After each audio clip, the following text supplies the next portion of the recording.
다음 주일은 우리가 추수감사주일로 지킵니다. 여러분이 아시는 대로 추수감사절의 유래가 1621년 메이플라워를 타고 미국 신대륙에 도착한 청교도들이 첫해 거둔 추수의 열매를 가지고 하나님께 감사를 드렸던 것에서 시작되도록 합니다. 그런데 실제로 이 추수감사절의 기원은 구약시대 이스라엘 백성들이 지키던 절기에서 찾을 수가 있습니다. 하나님께서 이스라엘 백성들에게 너희가 가나안 땅에 들어가 살 때에 매년마다 무교절, 칠칠절, 초막절을 지키도록 명하시고 언제 어떻게 왜 이 절기들을 지켜야 하는지를 규례로 적어주시고 그 규례를 따라 절기를 지키라고 명하셨습니다. 여호와께서 지키라고 명하신 세 절기는 구원과 추수와 연관되어 있음을 알 수가 있습니다.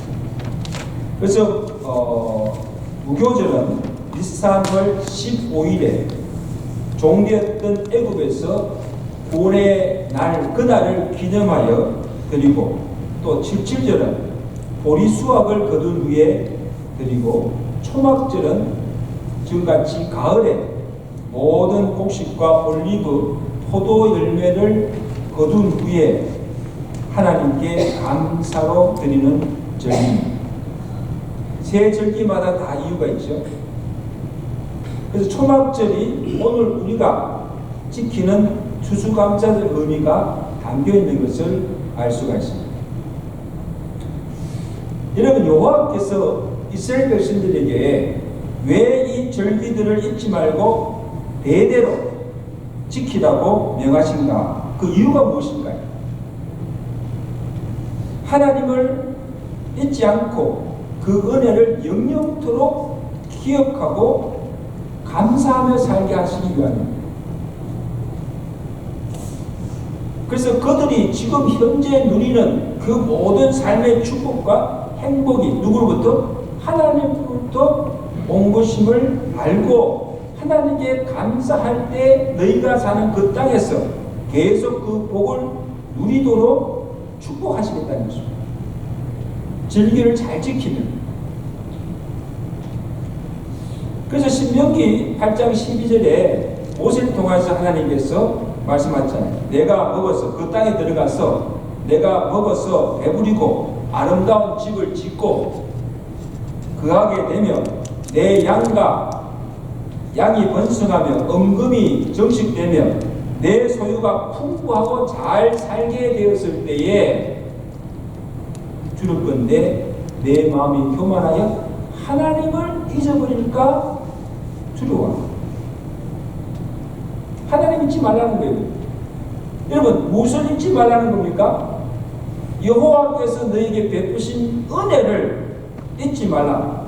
여호와께서 애굽에 종되던 너희를 구원하여 주시지 않았다면, 광야 40년 동안 하나님께 너희를 돌보아 주지 않았다면, 때를 따라 추수의 열매를 거두게 하지 않았다면, 너희가 지금 어떻게 이 땅에 들어와서 풍족하고 안락하고 부유한 삶을 누릴 수가 있겠는가 한번 생각해 보라는 거예요. 그래서 이 모든 것이 하나님의 은혜와 축복임을 알고 여호와를 절기를 지키면서 그 은혜에 감사하며 살라는 거죠. 아멘. 여러분, 우리가 추수감사절 앞두고 하나님께서 이스라엘 백성들이 명하신 초막절을 어떻게 지키라 하셨는지를 살펴보면서 함께 은혜를 나누기를 원합니다. 레위기 23장 23절 이하에 보면 초막절의 규례가 아주 자세히 나와 있습니다. 이렇게 지키라. 그 초막절은 언제? 일곱째 달 15일에 시작하여서 일주일 동안을 지키고 1회 동안에는 모든 가족들이 광야에 나와서 초막을 짓고 그 안에서 거주하며 이 기간 동안에는 노동도 하지 말고 일도 하지 말고 매일 성회로 모여서 여호와께 화제와 번제와 희생 제물로 전제를 드리며, 그리고 여호와 앞에 나올 때 아름다운 실과와 종려나무 가지를 취하여서 흔들며 즐거워하여 여호와께 감사의 제단을. 이게 초막절의 규례입니다. 여러분 한번 생각해 보세요. 왜 초막을 짓고 그 안에서 일주일 동안 지내며 절기를 지키려고 하였을까? 이스라엘 백성들이 애굽에서 나와서 머문 곳이 어디입니까? 광야입니다. 그래서 거기서 광야에서 초막을 치고 장막을 치고 그 다음에 거주하였습니다. 그러니까 한 곳에 정착하지 못하고 몇 년 동안 40년 동안을 이곳저곳 누리방황하며 떠돌아다니는 고달픈 삶이었습니다. 먹을 것도 입을 것도 풍족하지 못하고, 그리고 광야의 들짐승들의 위험과 추위와 싸우며 고생하였던 바로 그때를 기억하게 하시고, 그 어렵고 힘든 광야 생활 동안 하나님께서 그들과 함께 하시고 한순간도 떠나지 않으시고 구름과 불기둥으로 지켜주시고 하늘에서 매일 만나를 먹여서 먹여주시고 입혀주시고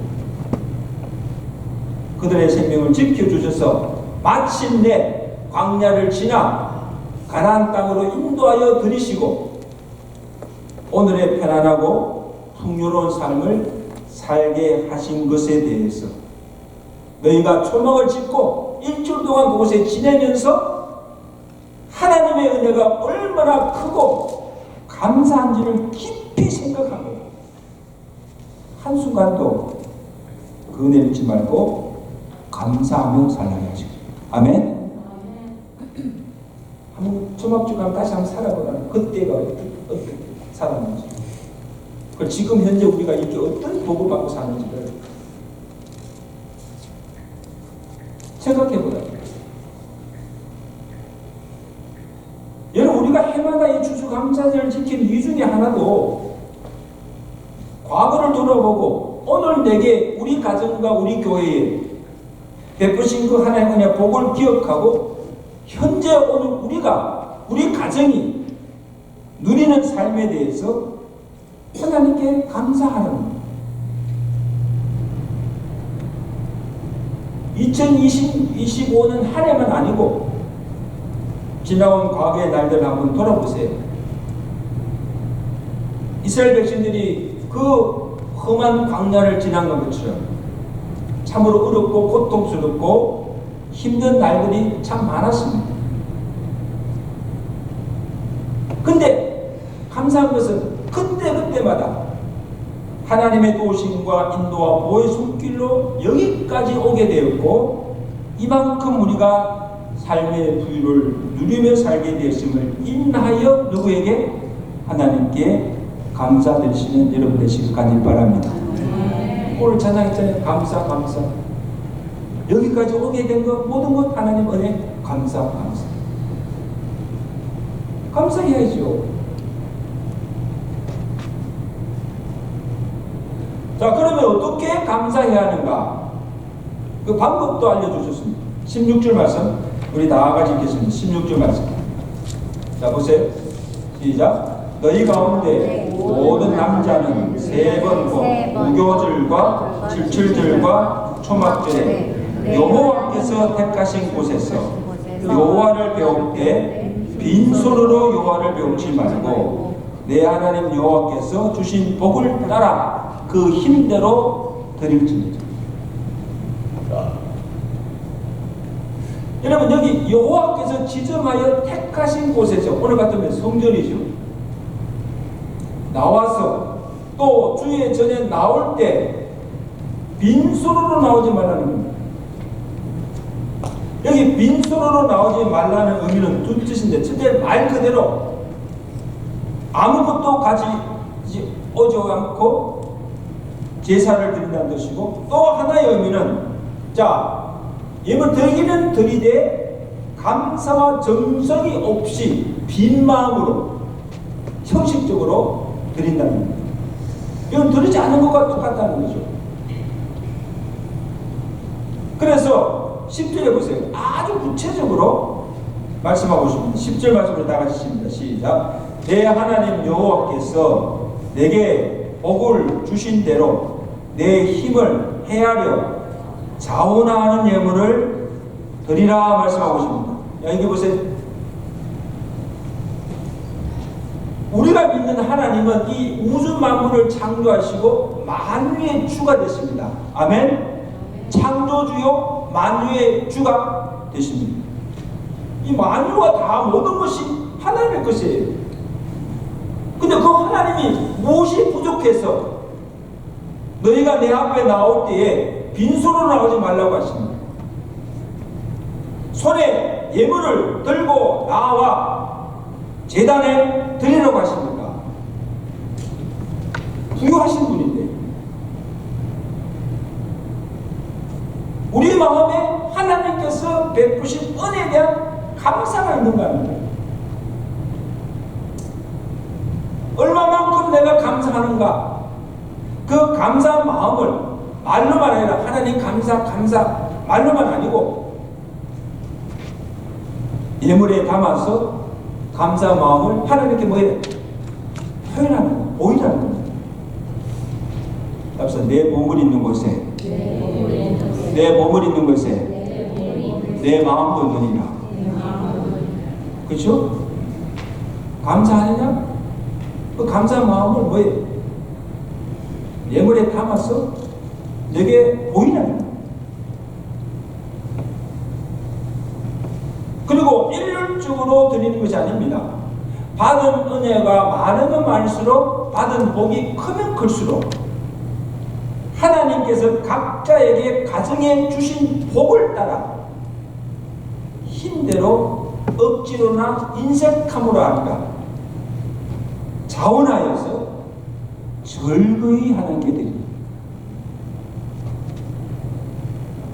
그래서 지난 시간에 하나님께서 보시는 것은 얼마를 드리는 양이 아니라 우리의 마음의 정성과 중심을 보신 줄로 믿습니다. 어떤 마음으로 드리는가, 감사의 마음이 있는가, 얼마에 그게 정성이 담겼는가를 보시고 하나님께서 기뻐하십니다.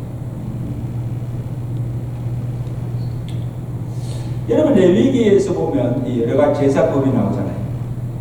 여호와께서 이 제사에 제물을 드릴 때도 각자의 형편에 맞게 드리도록 한 것을 보게 됩니다. 레위기서 5장 6절에 보면 여호와께 너희가 속죄제를 드릴 때 송아지나 양이나 염소를 속죄제물로 드리되 만약에 그의 힘에 못 미치면 산비둘기나 집비둘기를 드리고 그것도 드릴 힘이 없고 미치지 못하면 고운 가루 10분의 1 에바를 예물로 가져다가 여호와께 속죄물로 드리라 했습니다. 자, 속죄제를 제사하는데 소나 양을 드릴 힘이 있으면 드리고 만약에 그것이 힘이 붙이면 왜? 산비둘기, 비둘기를 드리고 그것도 힘이 미치지 못하면 왜? 고운 에바 밀가루를 드리는 거예요. 이게 무슨 뜻입니까, 여러분? 나는 형편이 없었어. 드릴 재물이 없었어. 여호와께 속죄 제사를 드리지 못하는 자가 하나도 없도록 하나님께서 배려해 주신 거예요. 그래서 하나님께 나올 때 하나님 나는 물질이 없어요. 가난합니다. 형편이 없어서 핑계하지 못하도록 각자의 처한 형편대로 받은 복을 따라 드리고 아무도 빈손으로 나오지 말라고. 하나님의 명령이에요.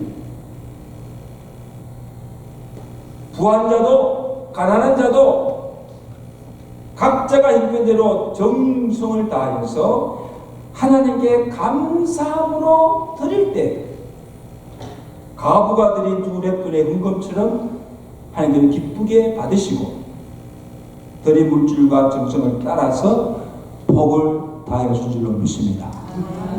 믿으세요? 이게 우리가 믿는 하나님.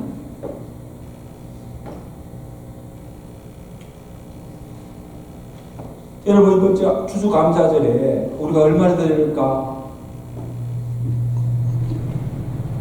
우리가 이 한 해 동안 받은 은혜의 복을 따라서 힘대로 우리의 마음과 정성을 다해서 주님 앞에 예물을 드리고 주께 영광을 드리시는 추수감사절 되시길 제가 축원합니다. 그 다음은 온 가족이 종들과 함께 즐거워하며 절기를 지키라. 자, 본문 14절 봅니다. 절기를 지킬 때에는 너와 내 자녀와 노비와 내 성중에 거주하는 레위인과 객과 고아와 가부가 함께 즐거워하라.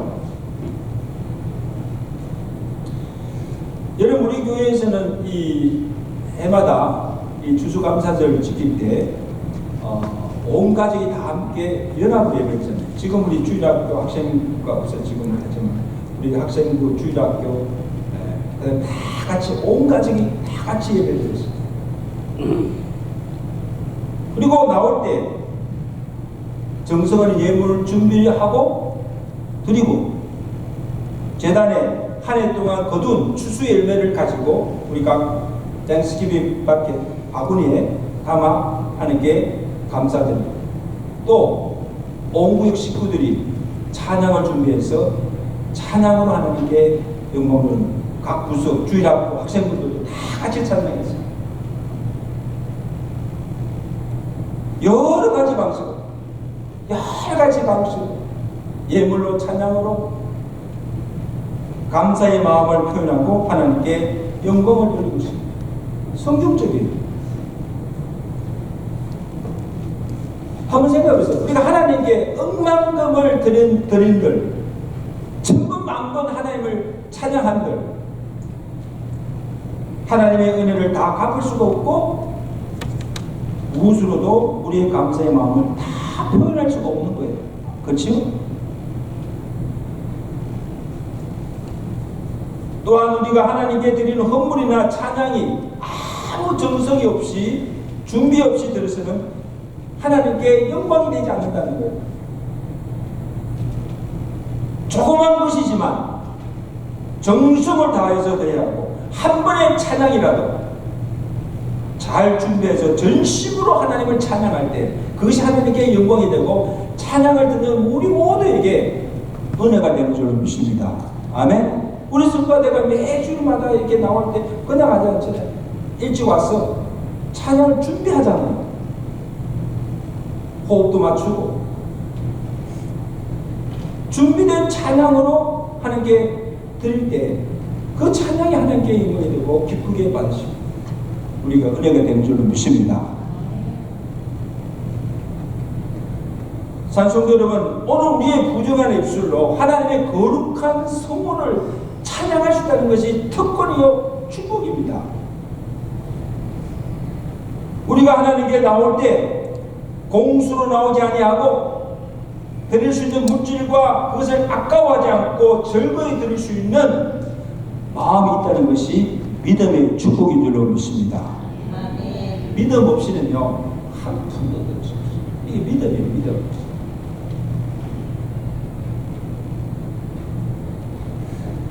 그래서 역대상 29장 14절에 다윗이 하나님께 고백합니다. 우리 하나님이여, 이제 우리가 주께 감사하며 주의 영화로운 이름을 찬양하리라. 나와 내 백성이 무엇이기에 이처럼 즐거운 마음으로 드릴 힘이 있었나이까. 모든 것이 주께로 말미암아 싸우니 주의 손에서 받은 것으로 주께 됐을 뿐이니라. 여러분, 놀라운 신앙의 고백입니다. 여러분, 다윗이 하나님께 무엇을 감사합니까? 무엇이 감사해요?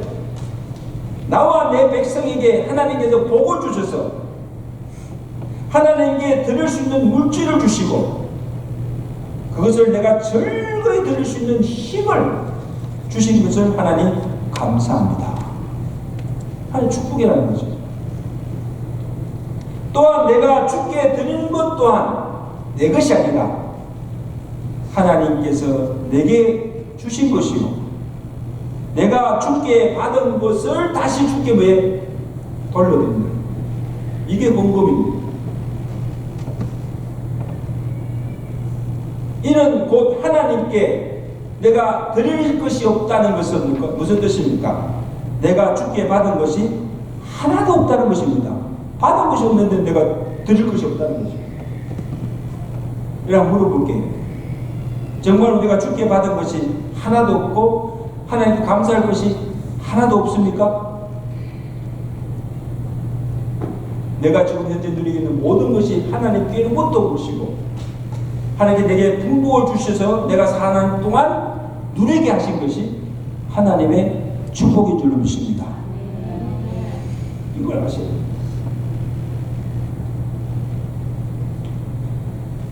찬송가 429장에 이런 가사가 나오네요. 한번 들어보세요. 세상 풍파 너를 흔들어 약한 마음 낙심하게 될 때에 내려주신 복을 세워보아라. 주의 크신 복을 내가 알리라. 세상 근심 걱정 너를 누르고 십자가를 등에 지고 갈 때 누가 내게 주신 복을 세워보라. 두려움 없이 항상 찬송하리라. 받은 복을 세워보라. 주의 크신 복을 내가 알리라. 아멘. 한번 받은 복을 세워보라. 그럼 그 복이 하나님께로 올 것이고 얼마나 많은 복을 받고 있는지를 내가 안다는 것입니다. 제가 하나 숙제 드릴게요. 여러분 집에 들어가셔서 이 한 해 동안 하나님께서 내게 온 우리 가정에 우리 자녀들에게 주신 복이 얼마가 되는가 한번 세워보세요. 하나 둘 한번 세워보세요. 그리고 감사할 일이 얼마나 되는지를 한번 노트를 펴놓고 한번 하나하나씩 적어보세요. 첫째 감사, 둘째, 셋째 쭉 한번 그냥 적어 한번 보세요. 나도 모르게 우리도 모르게 헤아릴 수 없는 많은 감사와 복을 받고 살고 있음을 아마 알게 될 것입니다. 아멘. 갑시다. 모든 것이 은혜요. 그게 모든 것이 은혜요. 모든 것이 감사할 뿐입니다. 이게 우리의 고백입니다. 이스라엘아 너같이 하나님의 복을 받은 자가 누구냐고 말씀하신 것처럼 하나님께 우리가 이 많은 복을 받고 살면서도 나는 얼마나 그 은혜에 지금 감사하고 있는가? 얼마나 감사하세요? 현재 내가 우리 가정이 누리고 있는 이 모든 것이 하나님의 무트로 온 것임을 알지 못하고 내 눈으로 내 힘으로 이루어진 것으로 교만하며 하나님을 잊고 살고 있지는 않습니까? 무슨 하나님의 은혜냐? 내가 힘써 일하고 내가 잘했어. 감사할 것이 없는 거예요. 이제 말씀하신 산성도 여러분, 감사는 하나님의 뜻이요 하나님의 명령입니다. 감사는 하나님에 대한 우리의 믿음의 표현이요 하나님의 복을 불러오는 축복의 통로가 되는 동시에 행복의 지름길입니다. 그래서 지글지글하게는 사람은 말합니다. 나는 감사할 줄 모르고 행복한 사람은 한 번도 만나지 못한다. 감사는 행복의 원천이 동시에 행복의 열매가 된다. 그러니까 감사지수 이꼴 행복지수라는 거예요. 얼마나 감사하는 것을 보면 그의 인생이 얼마나 행복한가를 알 수가 있다는 거예요. 여러분 주변에도 한번 보세요. 일만 열면 감사해, 감사가 넘친 사람은요 행복한 사람이에요. 말 안 해도 알아요. 마음에 감사한 것은 하나도 없고 불평과 불만으로 가득 차 있는 그 인생에 무슨 기쁨이 있고 있습니까? 말 안 해도 알아. 너무 불행하게 사는 거예요. 여러분 하루 삶을 돌아보고 또 한 해의 삶을 돌아보세요. 우리가 얼마나 많은 감사를 하고 있는가. 그만 얼마나 내가 이 한 해 동안 행복한 것을 금방 알 수가 있는 거예요.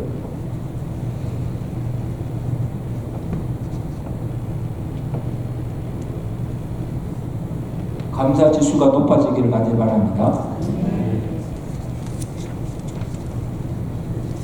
아무쪼록 이번 2025년 추수감사절에 한 사람도 빠짐없이 다 주의 제단에 나와서 감사 예물과 찬양으로 찬미의 제사로 하나님께 모든 영광을 돌리시고 감사로 제사 드리는 자에게 주시는 하나님의 풍성한 은혜와 복을 받는 귀한 성도들 되시고 복된 추수감사들 되시기를 주님 축원합니다.